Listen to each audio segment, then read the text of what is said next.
Le monde du développement personnel regorge de coachs, de thérapeutes qui dédient leur vie à aider les autres et ça c'est plutôt génial. Et en même temps je sais qu'on peut se perdre à travers ça.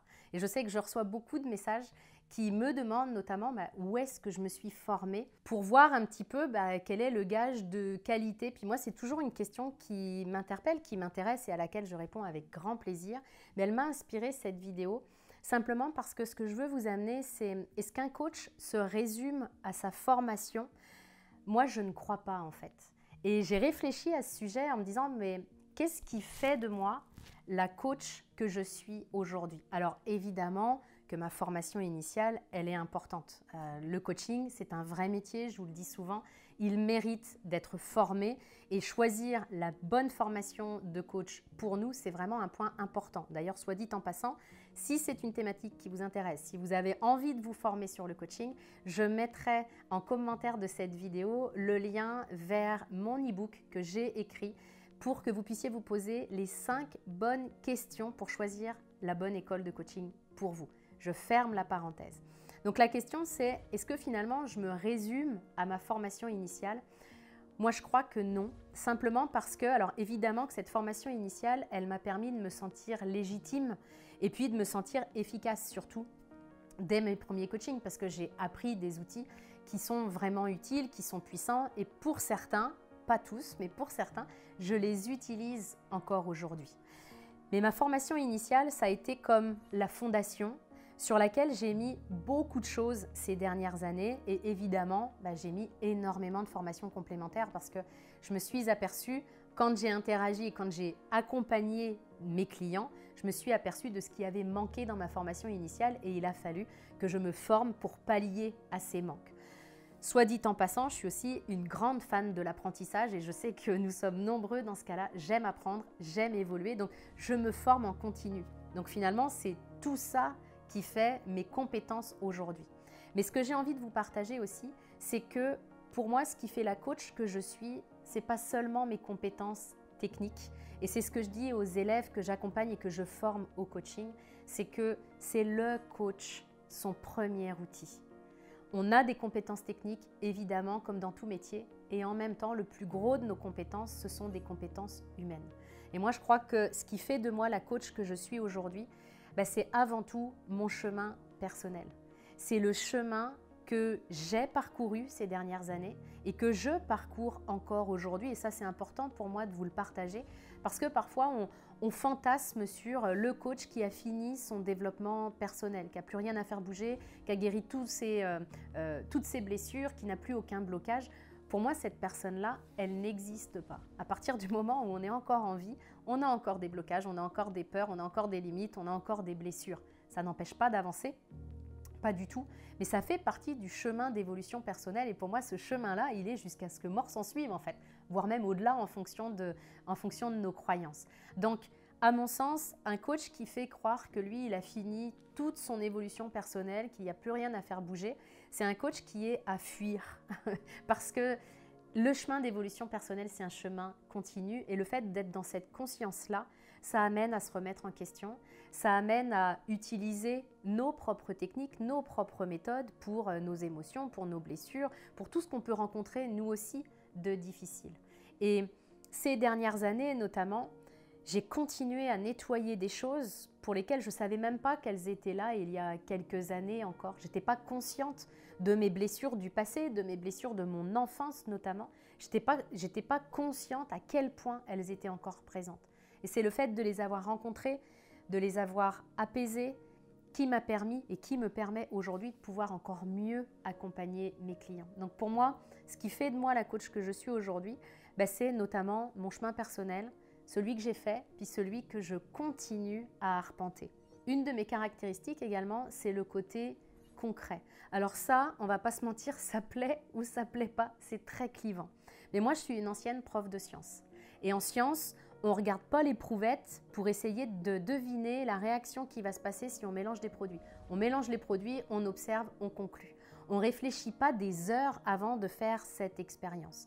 Et moi, j'ai gardé ça et je l'ai adapté aux techniques et aux programmes que j'utilise en coaching, simplement parce que je vois beaucoup de développement personnel qui est en fait un développement personnel intellectuel. On réfléchit, on comprend des concepts, on serait même capable d'écrire des bouquins. C'est ce que je dis souvent, hein, la théorie du bonheur, on la maîtrise tous. Hein. Ce qu'il faut faire pour être heureux, on le sait. Ce qu'il faut faire pour avoir une taille de guêpe, on le sait. Pour être en forme, on le sait. Le truc, c'est que ça fait juste une belle jambe quand on le sait, mais ça ne fait pas que c'est ce qu'on expérimente. Et mon approche du développement personnel, elle est hyper concrète. C'est un peu ce que j'ai gardé de mon métier d'enseignante aussi, c'est que ce métier-là m'a appris à transformer des concepts parfois compliqués, parce qu'en sciences physiques, on a des concepts qui sont compliqués, mais j'ai appris à les vulgariser pour mes élèves, à les rendre concrets, simples et faciles à comprendre. Et j'ai gardé ça de mon métier de prof de sciences physiques. Moi, ce qui me plaisait, c'était de prendre des concepts qui étaient parfois compliqués, hein, et de les vulgariser pour mes élèves, de les rendre simples, faciles à comprendre, faciles à appliquer. Et c'est exactement ça, en fait, que j'ai gardé dans mon métier de coach. J'aime pas les concepts alambiqués, j'aime pas les grands discours. Je préfère les choses qui sont claires, efficaces, faciles à comprendre, parce que je sais que c'est ce type de choses qui est encore plus facile à appliquer. Un autre point qui fait partie de mes forces, alors qu'avant j'aurais dit que ça faisait partie de mes faiblesses, c'est ma sensibilité. Et pourtant, il y a quelques années, j'en étais vraiment coupée. Je ne faisais pas partie des personnes qui pleurent devant un film, qui sont touchées par des causes, etc. J'avais comme une carapace, en fait. Je pense que je m'étais blindée. Et plus ça va, plus j'avance sur mon chemin d'évolution personnelle, plus j'apaise mes blessures du passé, plus c'est facile pour moi de rentrer au contact de mes émotions, de ma vulnérabilité, de ma sensibilité. Puis ça m'a amené à rentrer vraiment au contact de mon intuition. Franchement, vous m'auriez dit que je parlerais de ça dans une vidéo il y a 15 ans, je ne l'aurais pas cru parce qu'à cette époque, j'étais prof de sciences et pour moi, c'était « je pense donc je suis ». Il n'y a rien d'autre que la pensée, la logique, le côté rationnel. L'intuition, j'en étais complètement coupée. Aujourd'hui, je sais que ça fait partie de mes plus grandes forces parce que quand je travaille aussi avec un client, je mets mon intuition à son service. Parfois, j'ai des idées, je vais avoir des phrases ou des choses qui vont vraiment le décliquer, qui viennent de je ne sais où, mais en fait qui viennent de mon intuition et de ma connexion à ma sensibilité. Donc j'ai appris que ce n'était pas une faiblesse, bien au contraire, ça fait partie de mes forces. Et la dernière force que je vois, et sans doute que la liste ne sera pas exhaustive, hein, mais en tout cas celle qui m'est venue, c'est la légèreté et l'humour. Moi, je suis quelqu'un qui aime vraiment beaucoup rire, ça fait partie de mon quotidien, ça fait partie de ma nature et j'aime l'idée, et non seulement l'idée, mais c'est ce que je fais, c'est que j'aime l'idée d'aider les gens à se transformer en riant. Parce que je pense que quand on est capable de rire de nos travers, de rire de nos imperfections, de rire de toutes les farces que peut nous faire notre ego, eh bien c'est beaucoup plus facile de se transformer, ça amène de la légèreté. Moi je rencontre tellement de personnes qui me disent « moi je travaille sur moi depuis 20 ans », je me dis « punaise, ça n'a pas l'air fun quoi, ça a l'air compliqué ». On a beaucoup ce concept d'ailleurs de travail sur soi en développement personnel. Moi je ne le vois pas comme un travail et je pense même que quand on le voit comme un travail, ça peut être un piège. Parce que cette idée que c'est un travail sème l'idée qu'un jour le travail sera fini. Qu'un jour nous serons en retraite, puis qu'à un moment donné, on va entendre, je ne sais pas moi, une grande voix un matin au pied du lit qui nous dit « ça y est, tu as fini d'évoluer personnellement, maintenant tu vas pouvoir profiter ». Mais ça ne se passe pas comme ça en fait. Le chemin du développement personnel, pour moi, ce n'est pas un chemin besogneux, ce n'est pas un chemin de travail, c'est un chemin de découverte de soi. Moi, ce qui est vraiment important dans mes accompagnements, c'est d'apprendre à aimer le chemin. Parce que si tu es dans cette notion de travail, tu vas avoir qu'une hâte, c'est que ce soit fini. C'est de voir la ligne d'arrivée. Donc, tu vas t'impatienter. Puis, tu vas regarder les autres. Tu vas regarder ton mari, par exemple. Puis, tu vas te dire, mais pourquoi lui, il ne se pose pas de questions? Pourquoi lui, il ne travaille pas sur lui? Ça va amener une énergie qui est, à mon sens, loin d'être la meilleure. Alors que si tu pars du principe que tu n'es pas en train de travailler sur toi, tu es en train de te découvrir, ça amène déjà de la légèreté. Puis tu peux accepter que ton conjoint, par exemple, il ne soit pas en train de se découvrir. Il n'en est peut-être pas là et c'est complètement OK. Ça ne t'empêche pas, toi, de faire ton chemin. Donc le fait d'amener de la joie, d'amener de l'humour, pour moi, c'est une force. Et c'est intéressant parce que je m'observe et je vois qu'il y a 13 ans, 11 ans, il y a 11 ans, quand je me suis installée, je croyais que mon humour, ma légèreté, ma joie, bah, c'était une faille et qu'il fallait que je les cache. Quand je regarde parfois mes premières vidéos sur YouTube, ça m'amuse parce que vraiment, je mettais le veston, la coupe, les lunettes en mode, tu vois, je suis sérieuse en fait. J'essayais de cacher ce côté plus léger de moi parce que je croyais que c'était un défaut et je croyais que je ne serais pas crédible si effectivement j'assumais pleinement cette légèreté. Ce que je sais aujourd'hui, c'est que bah, ok, ça ne plaît pas à tout le monde parce qu'il y a des gens qui ont besoin de quelque chose de sérieux.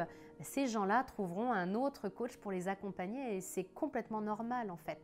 Mais ce que j'ai appris, c'est que mon humour, ma légèreté, ça ne fait pas partie de mes failles, ça fait partie de mes atouts et c'est ce qui fait que j'arrive à créer des transformations encore plus puissantes que si j'y allais avec les forceps. Ce que je veux vous partager à travers cette vidéo, c'est que ce qui fait de moi la coach que je suis, eh bien, c'est surtout que j'en suis consciente parce que j'ai appris à me connaître aujourd'hui. Parce que c'est la même chose pour vous. Vous pourriez vous poser cette question de qu'est-ce qui fait de vous la personne que vous êtes aujourd'hui. Pour moi, c'est ce qu'il y a de plus beau.